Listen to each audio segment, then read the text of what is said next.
બાળ મિત્રો, અત્યારે સમર છે તો સમરની મોર્નિંગ એટલે કે ઉનાળાની સવાર બહુ મસ્ત હોય છે. કેટલું સરસ કુદરત હોય છે, ઠંડક હોય છે, પક્ષીનો કલરવ હોય છે. બાળ મિત્રો, સવારની મજા લઈએ. સવારે થોડા વહેલા ઉઠીએ.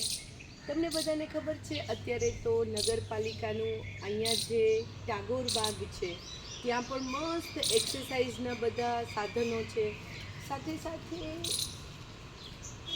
આપણું પોલીસ ગ્રાઉન્ડ છે ને, ત્યાં પણ બહુ મસ્ત બધા જ સાધનો છે એક્સરસાઇઝના. બાળ મિત્રો, હું એવું માનું કે પહેલું સુખ તે જાતે નરિયા. હંમેશા આપણે સ્વસ્થ રહેવું જોઈએ. સ્વસ્થ રહેવા માટેની પહેલી શરત શું છે? જે બી કામ કરીએ એ મસ્ત મોજથી કરીએ.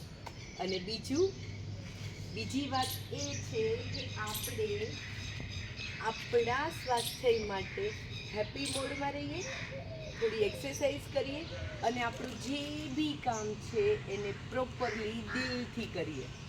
પછી તમે જુઓ, તમારે કોઈ બી જાતનું મેન્ટલી ફિઝિકલી કોઈ હેલ્થ ઇસ્યુ આવશે નહીં. બાળ મિત્રો, વેકેશન છે તો તમે થોડું હેલ્થ કેર કરો. પછી તમે થોડું ડ્રોઈંગ છે, થોડું ક્રાફ્ટ છે, ડાન્સિંગ છે. તમને બધાને આઈડિયા છે ડાન્સિંગ એ મેન્ટલી અને ફિઝિકલી હેલ્થ માટે બેસ્ટ છે. કોઈ સ્ટેપની જરૂર નથી. જસ્ટ એક દરવાજો બંધ કરો રૂમનો અને લાઉડ મ્યુઝિક, તમને ગમતું હોય એ મ્યુઝિક સાથે તમે મસ્ત ઉછળો. એને જ તો કહેવાય છે ફિઝિકલી અને મેન્ટલી. આમ એકદમ અંદરથી હેપી મોડ આવે ને, એ જ જરૂરી હોય.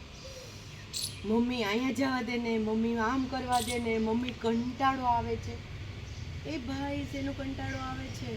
તમારા ઘરે બેડમિન્ટન, બેટ બોલ, નાની સરસ મજાની ઢીંગલીઓ, કેટલા બધા અવનવા રમકડા હોય છે. એનાથી રમો. મમ્મીને થોડી મદદ કરો. અત્યારે તો ઘઉંની સિઝન ચાલે છે, ઘઉંમાં મદદ કરો. કેરીનો રસ કાઢવામાં કેટલી વાર લાગે ખબર છે? સરસ મજાના હાથ ધોઈને મમ્મીને કેરીને છાલ ઉતારીને એના પીસ કરી દે. ભલે એમાંથી પછી છેલ્લે 2-3 પીસ અલગ બાઉલમાં લઈને તમે ખાઈ જાઓ, પણ થોડી મમ્મીને મદદ કરો, મજા આવશે. તો મમ્મી પણ તમારી સાથે રમશે. રેડી? બાળ મિત્રો, ખાસ બને એટલા હોબી ક્લાસ કરો.